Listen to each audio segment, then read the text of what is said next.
This is the Franchise Consultant Podcast. Each Monday, we release a new episode hosted by Adam Goldman.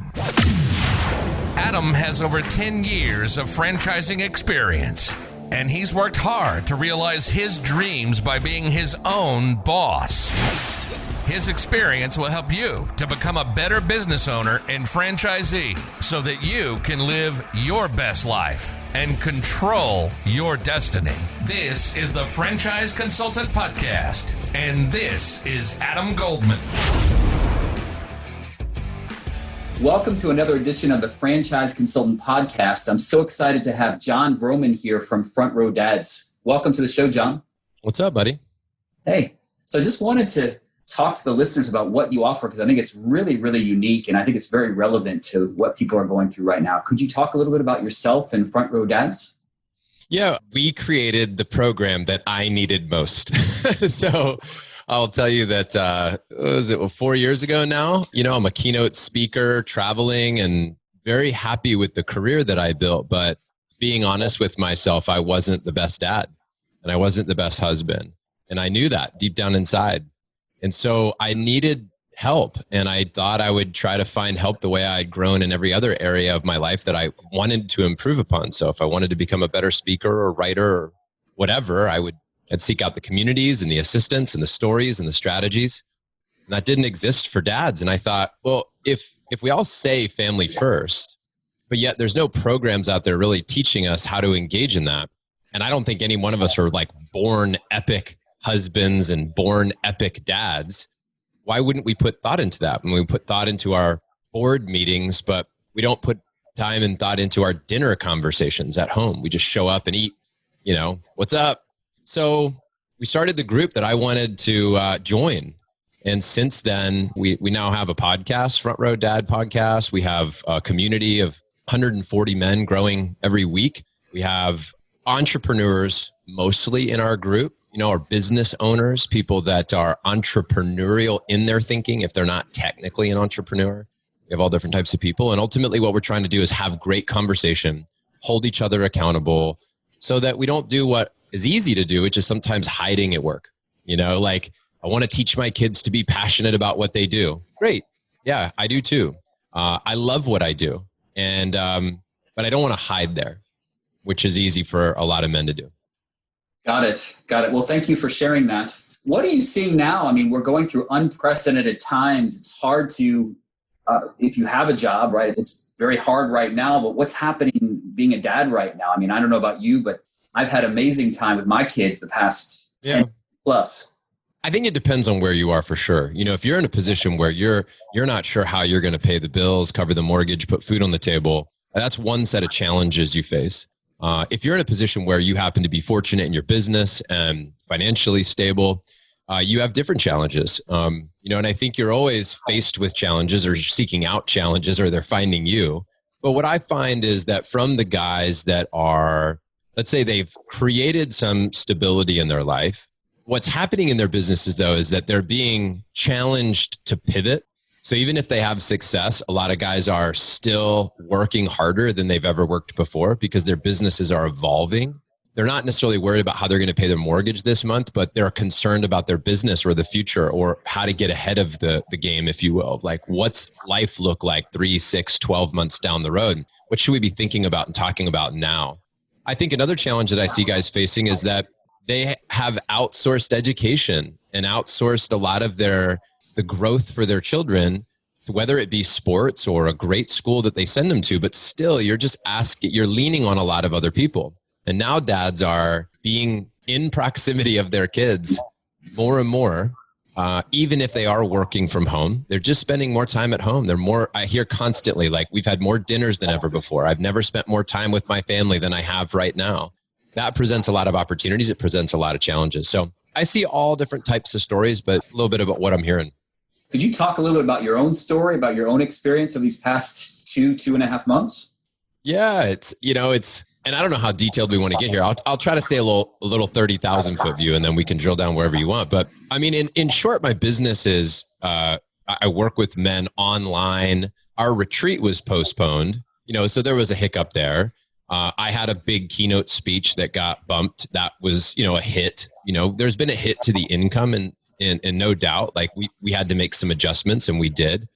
So from a business perspective though, it provided this opportunity for me to go all in on front row ads. It kind of forced what I was ultimately looking for, which was to devote all of my time and attention to this brotherhood. And that's happened. So that's kind of a cool thing. I tripled down on the business. I went all in. We created new programs. We got super clear. Kind of the word, Adam, that has been ringing true for me is this has been an opportunity for me to define things in my life. Like to define my role as a father, to define education at home, to define what it means to be, to protect my family. What does that really mean? To define human rights and where have they been violated, or what do I think about government overreach? And, there's been a lot of opportunity for me to define things in the last 8 weeks. And that's been a theme for me. I've talked a lot about that word of taking time to define what this means. And I would also say that though it's been challenging, in the end, in my experience, and I say this with all due respect to all the people that have faced true tragedy, right? And I know that exists. We have been very fortunate in this situation. So we have spent a great deal of time together as a family. We went camping for the first time. We did a thing where we hiked 21 trails in 21 days. We found all sorts of new stuff around our house. My son is drawing. He's never drawn before. He's drawing right now. My kids created a business in the home and they were selling us artwork that they made throughout the day after dinner. We've had the coolest experience through this process. And for that, I'm really, truly grateful. And I could spend hours talking about all the nuances of that. But in general, man, this has been a great experience for us, fortunately, because we had a couple of things lined up. And again, I say that with all due respect to somebody out there who has faced a far more tragic situation than we have as a result of this. So I'm going to switch gears here for a second. So you deal a lot with people that you said are too involved in work and not enough involved in their house from their perspective, right? So what do you say to someone that ties too much of their self-worth to their job? How's someone able to couple that if they can at all? Yeah, I wouldn't say anything, but what I would do is ask questions and listen. And what I think that's what's really important in these situations is to have somebody challenging you, right? We need somebody to hold us accountable. We need somebody to say the things to us that other people might not be willing to say. I'll give you an example of what I mean. So a couple of years ago, there's several progressions through my involvement with Front Row Dad. So the first one happened 4 years ago when I'm this keynote speaker and I have this realization when I'm at a party and somebody says, "What do you do?" And I start to answer speaker, author, etc. And I cut myself off and I'm like, actually, I'm a father and a husband. And when I'm not doing that, I do some other stuff. And when I said it, I was like, that felt great. That felt who I wanted to be in my life. But that's the moment I realized that wasn't true. And that's the moment that we started, the dad's retreat. That was October 2016. We got 30 of my friends together. The only rule was no business talk because we just talk about business all the time. It's kind of like, hey, how's your family? Good. How's your family? Good. Hey, what's going on with your business? And then the next hour goes by, right? Of talking about our businesses. And I think what happens is in the beginning, you are trying to pay your bills. You are trying to make it. You're just trying to make it. But what happens is you develop a habit of talking about your business.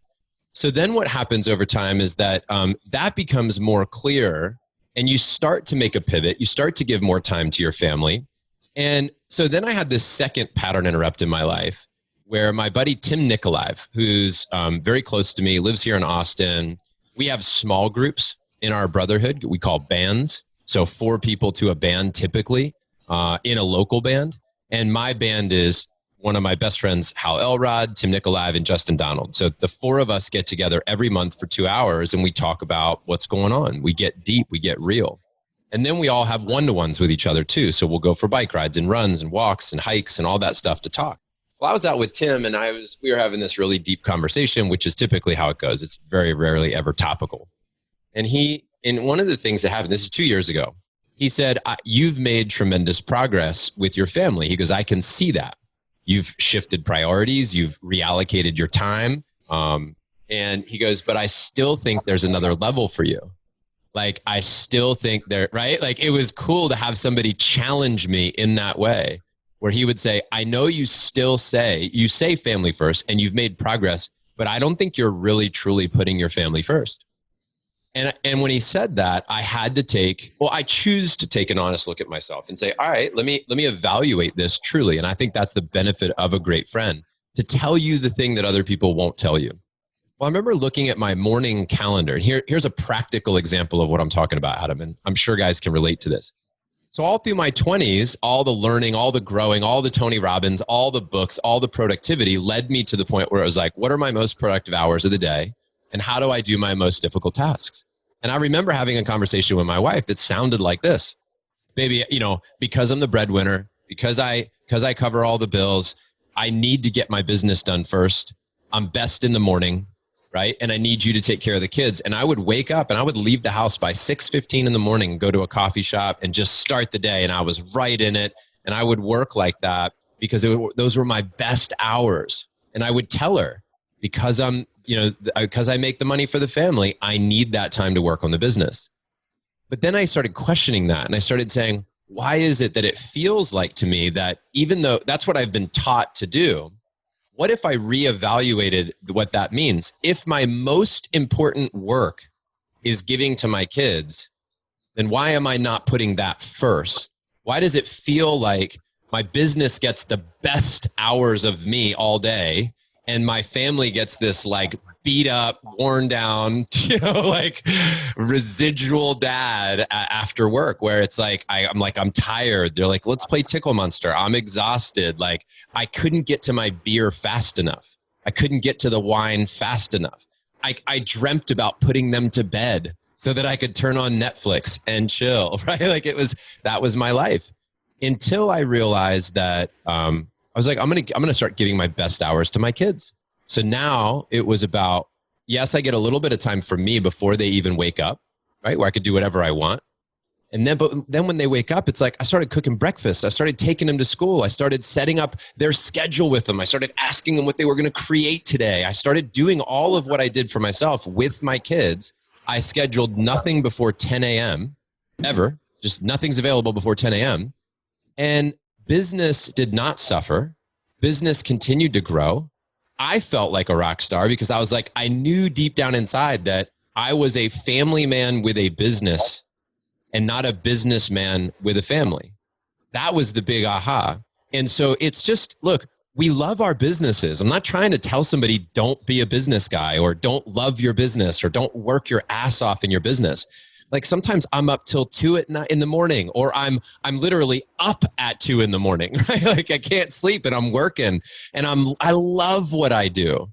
But the hardest thing for me has been turning off all that and doing the things that are actually really hard, like playing a game with my 5-year-old where he wants to build armies and his army annihilates my army. And no matter what I say or do, his bazooka is huge and killed 30 of my guys. And there's no rules. There's no game. It's just, I have to sit there for 20 minutes and take a beating from my 5-year-old. Right. And it's like, that's hard.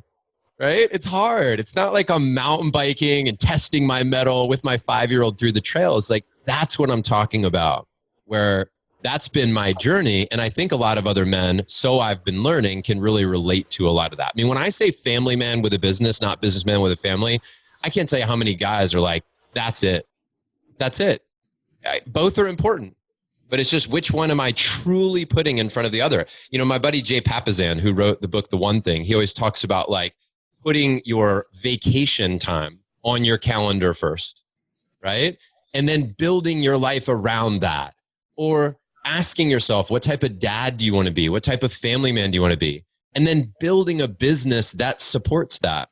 Now, you may be in a situation where you're like, Jon, I can't do that right now. And I go, okay, maybe not right now. Maybe you're in process of building the life you want. And likely it's a piece of work that will never be done. You'll always be crafting that. But it's really intentional. It's very clear.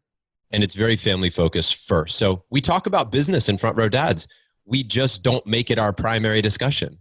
And while we're less obsessed with going from 1.5 million to 1.7 million, we're more obsessed with how does our business integrate with our family? What's the evolution of all of it? Anyway, that's it.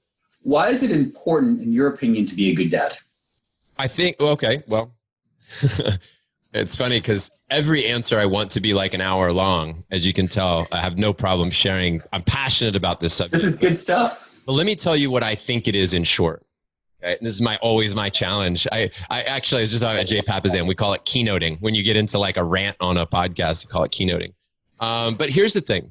I believe that, Adam, that I genuinely believe in my heart that if we don't make big changes as a human race, that this is not going to end well.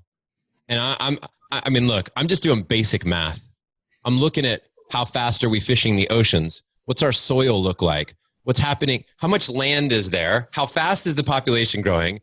At what rate are we burning through supply? Like, it's just basic math.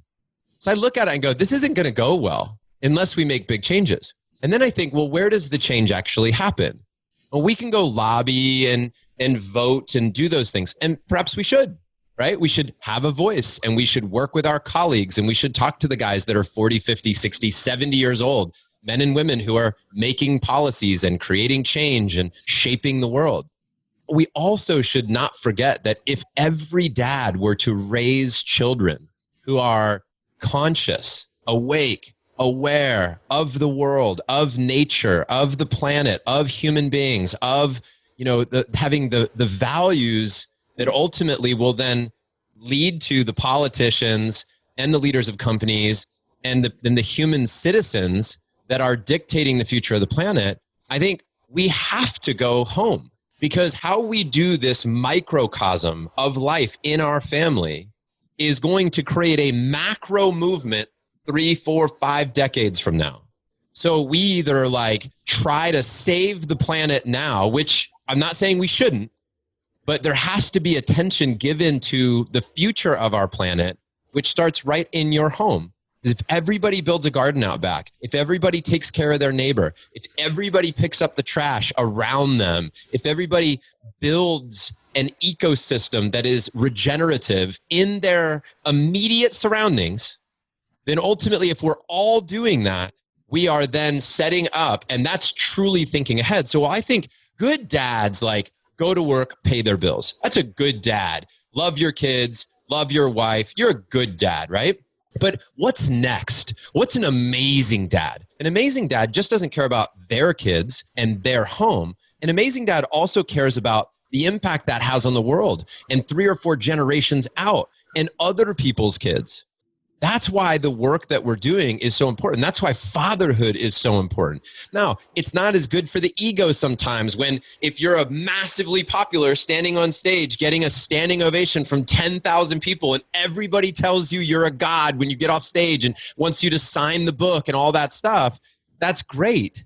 Yeah, that's alluring, right? But also being at home, doing the difficult work, engaging with your kids, listening where nobody's liking your post 1,000 times and checking your, building up your ego, right? Or supporting your ego. You've got to do that hard work behind the scenes with little to no recognition. How has being a good dad affected your relationship, if you feel comfortable, or just in general, what you see about how it affects with mom, if someone's a good dad? Oh, well, it's all intertwined, right? Because I'll give you an example. I'm going to give guys a practical thing, by the way, that I want to invite people to start doing right away, because this is my opinion, my story. It doesn't have to be everybody else's truth, but it's mine. I realized that I did a lot of catching my kids doing the wrong thing. I realized that it was don't do that. Stop that. Stop hitting your brother, right? Pick that up. Organize that. It's a lot of where you're wrong. And I was also doing that with mom. Here's what's broken. Here's what's wrong. And I was always under the banner of we got to be honest and we got to improve. But it's really kind of lazy because I just keep pointing out what's wrong. And we know that in teams, we have enough science to understand the 3-to-1 ratio. It's called the Losado line, right? And it's 3 positive compliments to 1 criticism, if you will.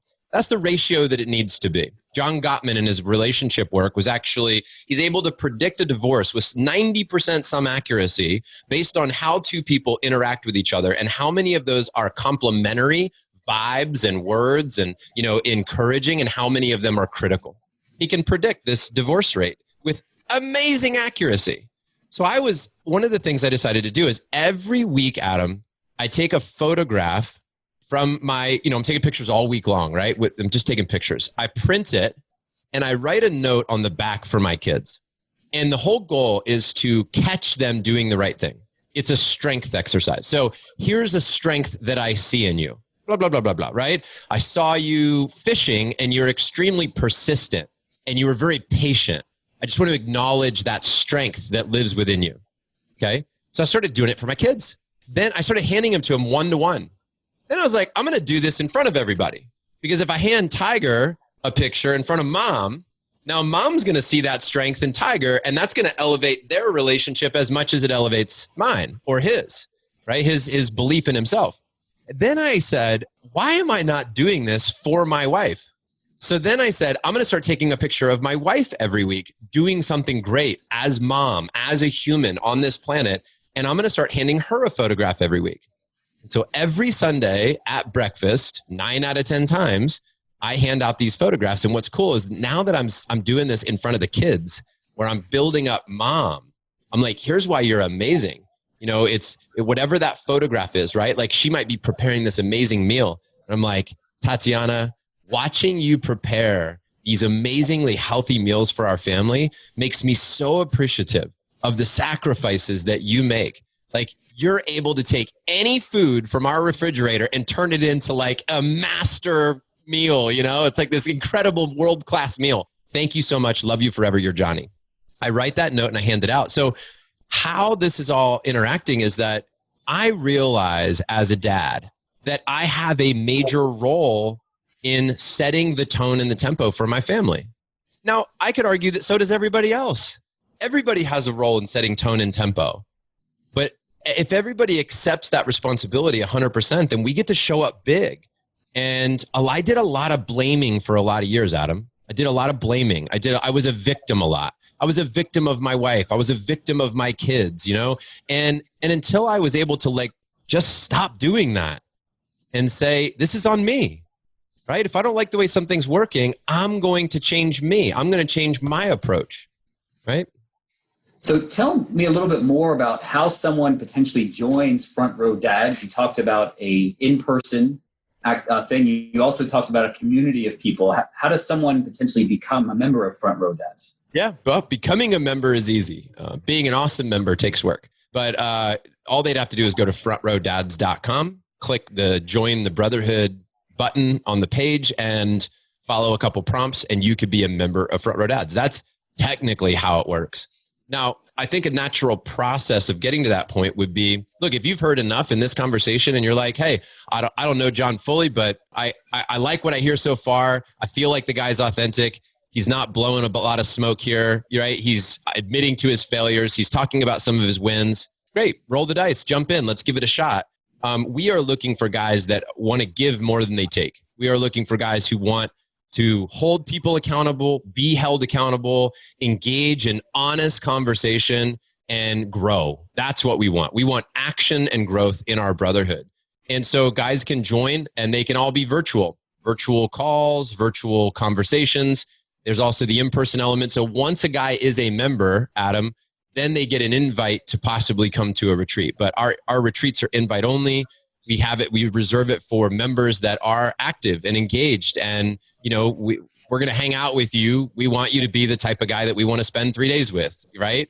So no big egos, no big self-promoters, none of that. It's just like guys that are, successful, but they're also humble. And that's what we want. And so that's what we have. We have a bunch of guys that are like that in our group.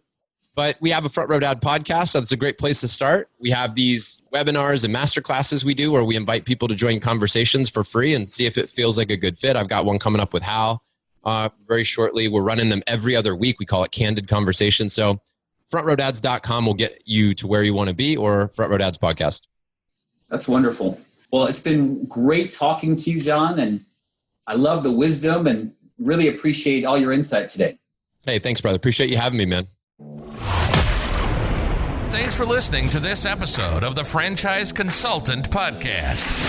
We hope you've gotten some useful and practical information from this show. And if you enjoyed this episode, please subscribe, give us a rating, and leave a comment on iTunes or wherever you listen to your podcasts. Explore great resources on our website, FranchiseCoach.net. And if you'd like more content regularly, follow us on LinkedIn or Facebook. And hey, be sure to listen next time so you're able to realize your dreams.